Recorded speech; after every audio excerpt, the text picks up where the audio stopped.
Well, hello you bearded bastards, and welcome back once again to Ushangvagush, Monsterkiller, Chapter 2 of the Monsterkiller series. Now then, Monsterkiller, a dwarven outpost in the middle of the red sand desert known as the Born Dunes. Now the Born Dunes and Ushangvagush are located in the far west of Ushal-Sam, the realm of oracles, which is the name of this world, a world populated by a great many people. Dwarves, elves, humans, goblins, many different civilizations dot this landscape, not to mention the beasts, terrible monsters, lurking in every corner. Yes, this is a very dangerous world. Now, because you're watching Chapter 2, I assume you've watched Chapter 1 already, and so you already well know that the dwarves here have already seen the worst that this world has to offer. They have regularly suffered from the forgotten beasts that lurk in the depths of the world, and although those monsters are terrifying and have the potential of doing great harm, the dwarves haven't suffered too terribly at their hands, or claws I suppose. It would seem that the greatest threat in this world comes from above, on the surface, from the evil hordes of the goblins, namely the Frosty Barbarity, a civilization that is centered just to the northeast, about a day's travel away.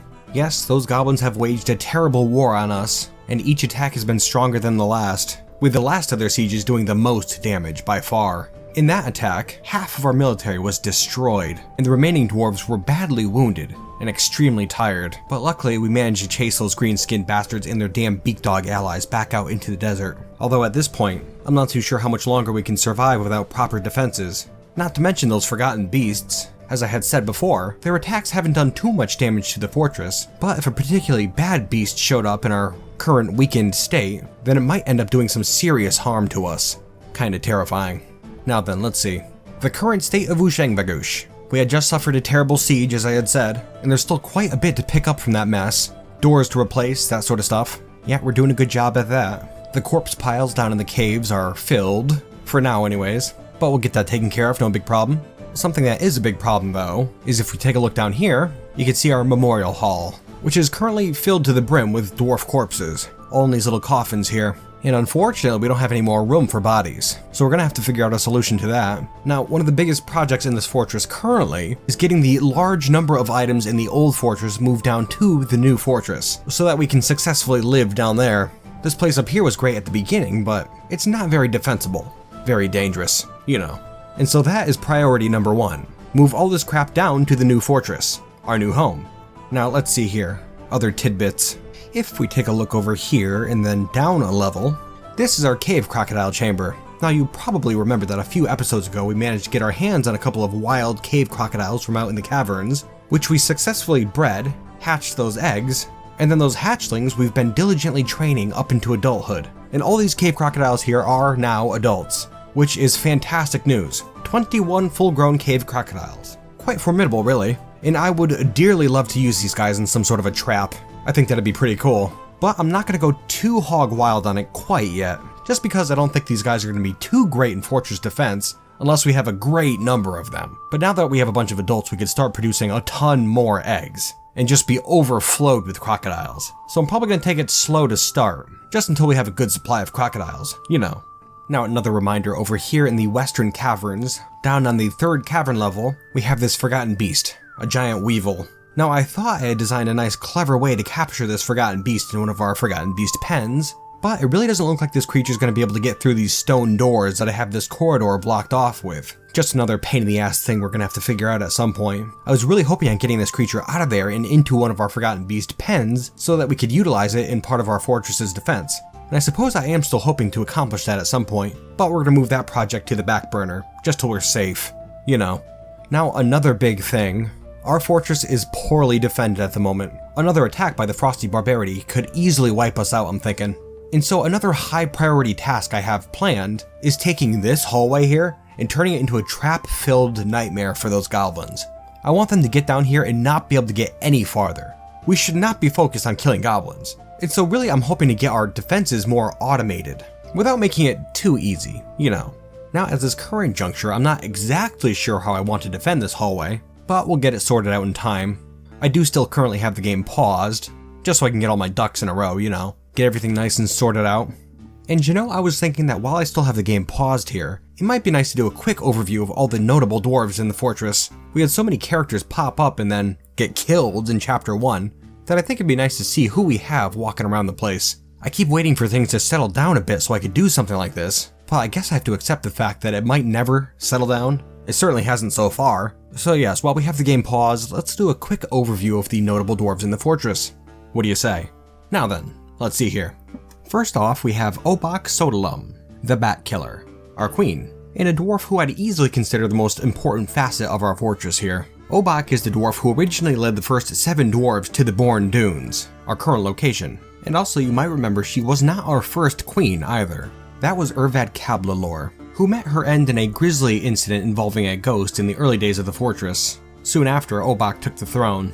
Oh, and of course her nickname, the Batkiller, is because she killed a giant bat. Not the greatest feat, mind you, but in this fortress's early days, a giant bat is a serious threat. We had no military, but she stepped up and took it down, earning her her nickname. Now then, let's have a quick look inside her mind.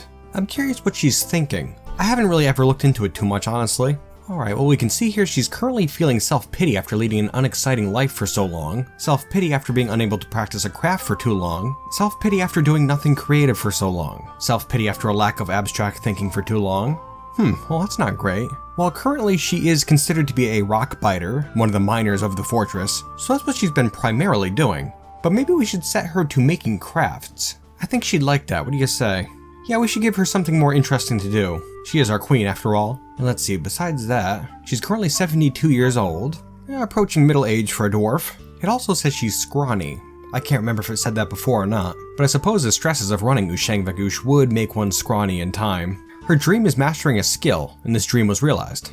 That's fantastic. I'd have to imagine that skill is mining. I think she's a legendary miner actually. Let's see, and as for her mindset, she can get caught up in internal deliberations when action is necessary. I suppose that could account for my flip-flopping in certain situations, closing gates, locking doors, that sort of stuff. She would never pass up a chance for a good fist fight. Of course, a proper dwarven queen, I'd say. Now, she often feels discouraged. That's something that's surprising to me. What with her being the queen and all, and with how relatively well things are going in the fortress. I mean, we're still breathing after all those forgotten beast attacks and those goblin sieges. Don't be discouraged, Ushangvagush. She also thinks she's fairly important in the grand scheme of things. Alright, don't get too cocky. She is trusting and can handle stress, which is a fantastic trait, especially here in this hellhole. And she also taps her feet when she's annoyed. I really like that the game adds in those certain traits for dwarves. It just helps you picture them that much more clearly. I'm a big fan. And if we have a look here at her current demands, we can see that none of them are filled. At all. A giant shame, really. And something we'll have to see too in the near future. After we move down to the new fortress. Very important. She has a couple mandates here as well. Crossbows and helms. She's a big fan of those things. Constantly ordering that the dwarves make them. A giant pain in the ass, but we get it done. Anywho, thank you for your time, your majesty.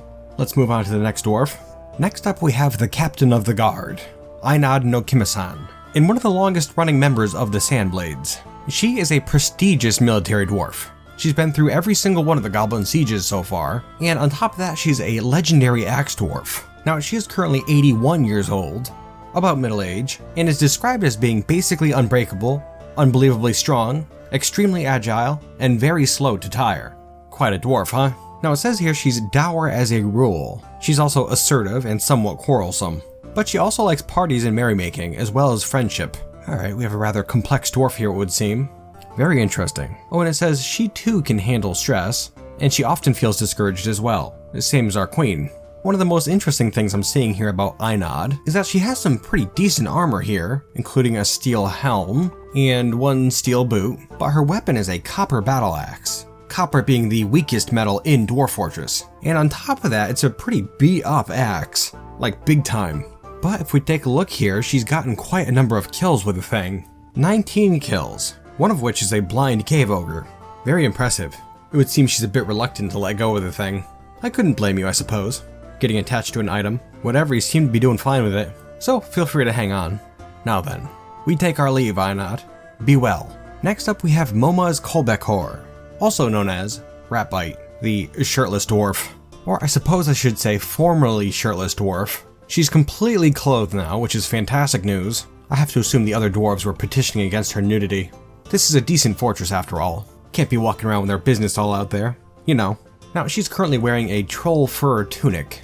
dropped by the goblins. Fun fact, here in Monsterkiller, we don't have a very robust clothing industry, and so we've kind of just resorted to peeling the blood-caked clothing off the goblin corpses after the sieges, and just wearing that. I mean, it gets the job done, and the dwarves don't seem to mind it too much, so, whatever works, right? Now, something interesting here I've noticed about Moma's is she's currently wearing 1, 2, 3 crowns. Oh, 4 crowns.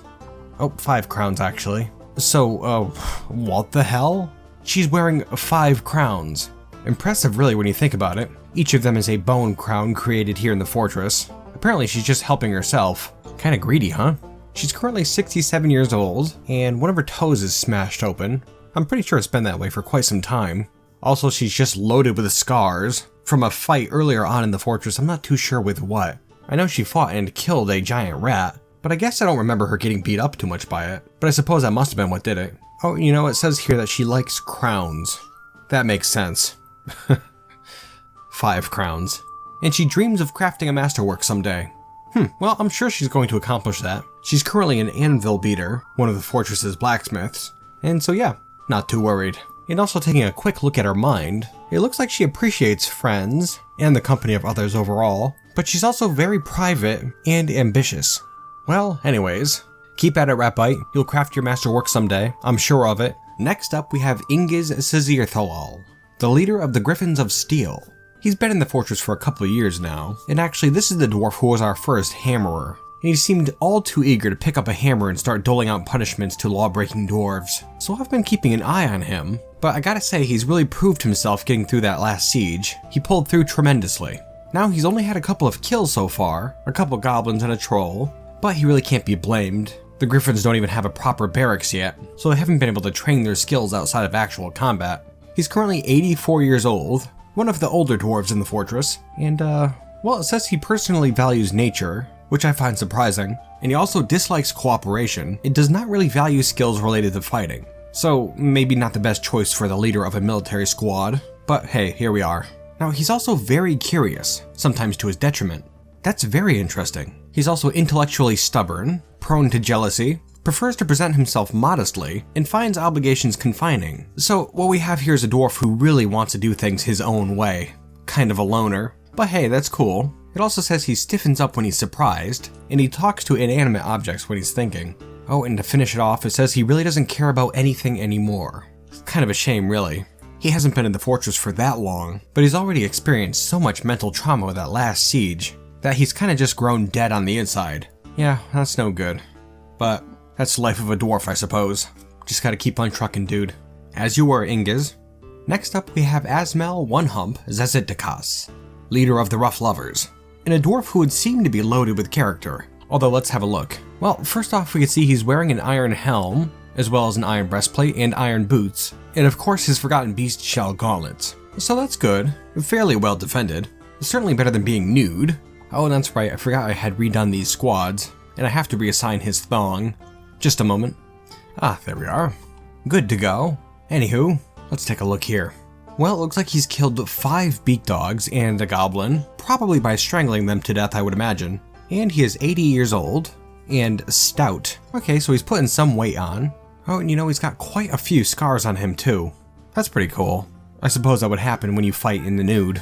And as for his mindset, he finds the humor in most situations. That is fantastic. Also says he's stubborn, assertive, he tends to think before acting. Not something I would have pictured. He has an active imagination, he is pleased by his own appearance and talents. Okay, I could picture that. And he has a greedy streak. Cool, cool. A good dwarf. Yeah, I'm a big fan of this guy, I gotta say. And he currently has no friends in the fortress. Just acquaintances.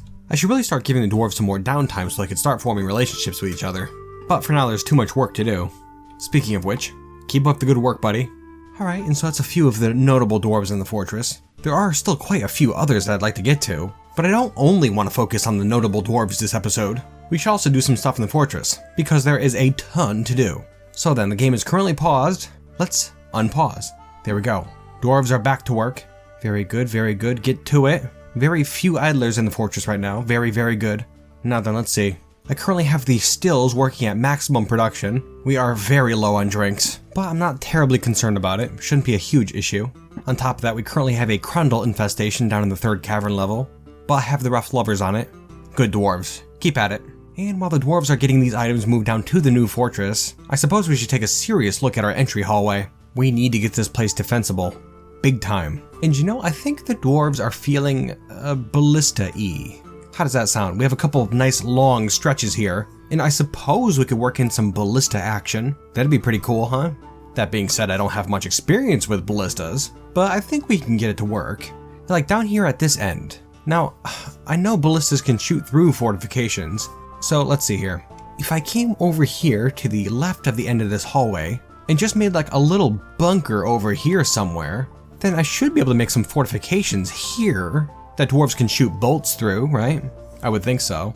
Yeah, I really don't have a lot of experience with siege weaponry in Dwarf Fortress at all. Kinda shameful, really. Now, let's see. If I made an area for ballistas right here on the other side of this wall, I'd have to put the fortifications right here, which means that the dwarves could see the goblins through this wall, and the dwarves manning the ballistas would get terrified and run away, abandoning their siege weapons, which isn't great. So I think I'm gonna make it a little bit farther back over here, so that the dwarves can shoot through a longer area. That shouldn't be a problem, I don't think. Really hoping anyways. But yeah, so let's take a stab at it, what do you say? Alright, we'll make this larger area here kind of be the dead zone that the ballista bolts will be fired through, and then over here on the left is where the ballistas will be set up. 2 of them, side by side. I know I could fit in more if I stagger them, but I'm not too concerned about it really. I'm gonna make a couple of banks like this. 3 of them, I'm thinking, or maybe 2. We'll see how this goes. And actually, you know, just to be safe, because I don't want this whole thing to be a waste, I'm gonna make this dead zone just a little bit bigger. There we go, that should do it. And then behind where the ballistas will be, I'm gonna make a little storage area for bolts. Doesn't have to be too big, I don't think. And we'll have to also make a clever little pathway for the dwarves to get to this area quickly from the meeting hall. Just one moment. There we are. Just a little tunnel just like this, leading to a long tunnel that leads to an up stairway connecting to our meeting hall. We can also use that tunnel to link up the other ballista banks as well. Very handy. Alright, and while we have the dwarves carving out this ballista bank, let's figure out how to make a ballista. That's going to be important. Now, it had taken me a little bit to figure it out, but you need ballista parts to make a ballista. Makes sense, right? But they can't be made in a metalsmith's workshop or a carpenter's workshop. In fact, we need a siege workshop, which is a rather large structure. Yeah, wow. Alright, so we'll build a couple of these, because we're not going to have too many ballistas in our fortress. And so the ones we do have, I'm going to want to have the best ballista parts available. So I'm just going to pump out a bunch of ballista parts, and only use the best of the best. It'll take a bit of doing, I imagine, but the result should be worth it. And while we're getting those done, we should start making some ballista arrows. We're going to need a whole bunch of them.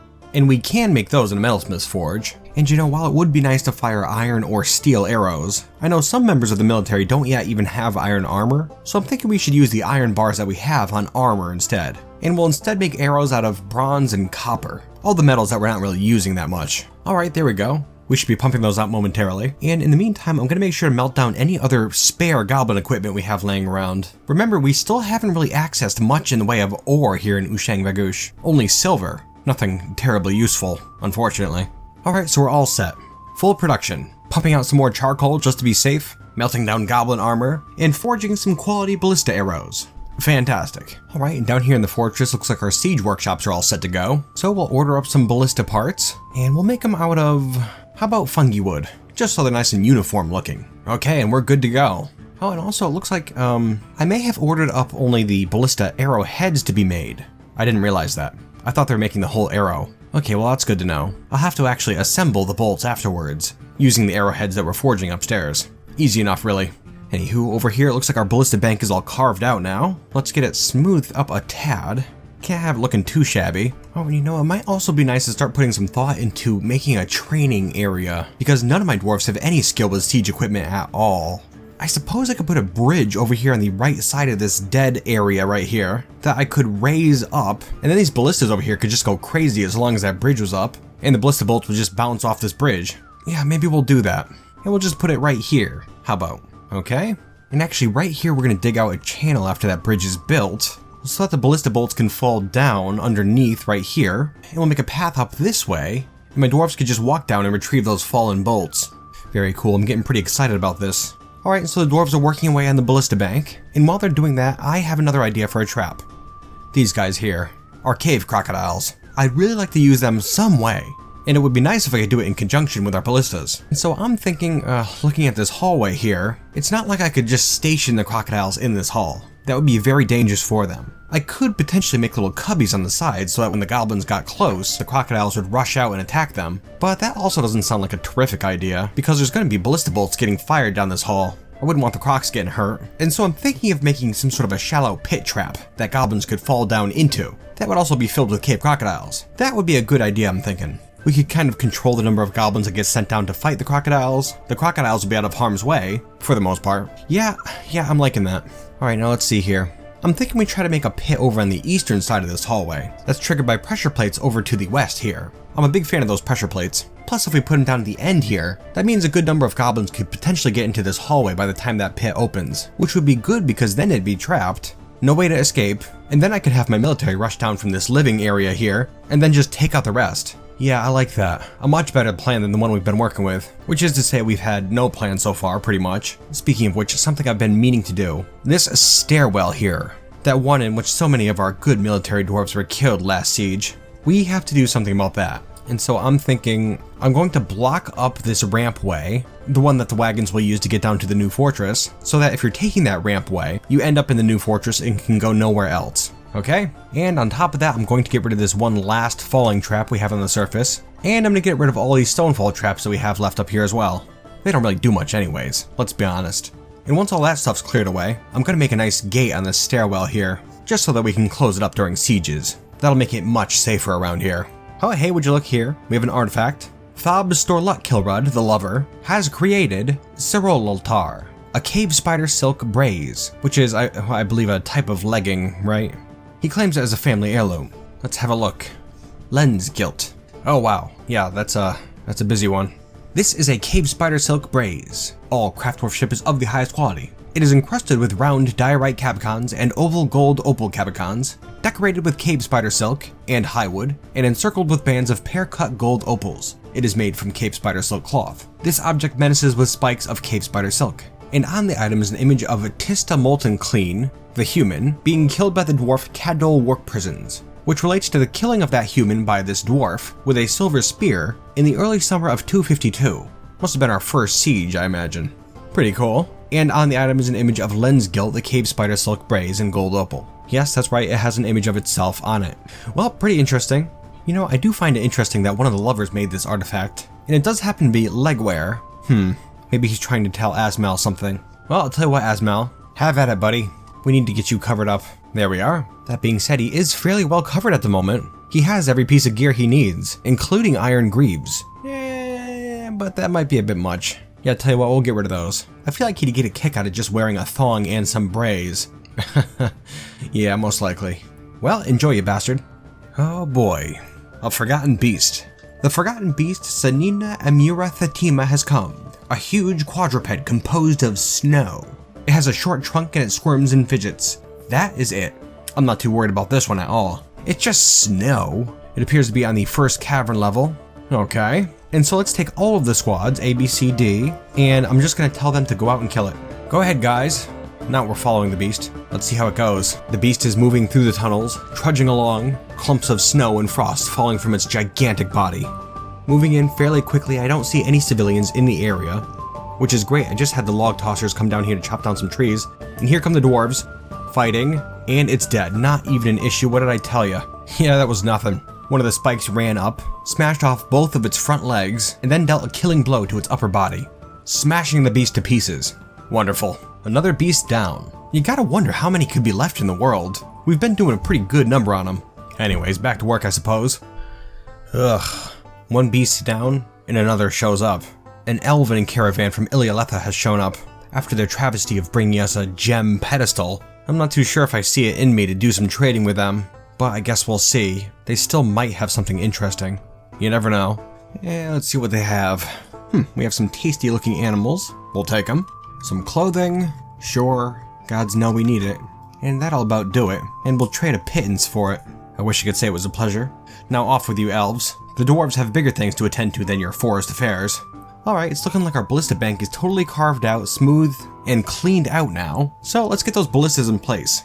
We'll build 2 of them side by side, and we don't currently have any masterwork ballista parts, but we do have some superior parts, and that'll do just fine, I imagine. I'll keep having the dwarves pump out more ballista parts, and maybe eventually we'll have some masterwork pieces. Alright, now that we're approaching the end of the episode, and our ballista defenses are looking pretty good if I say so myself, we should probably put some thought into where we want the crocodile pit.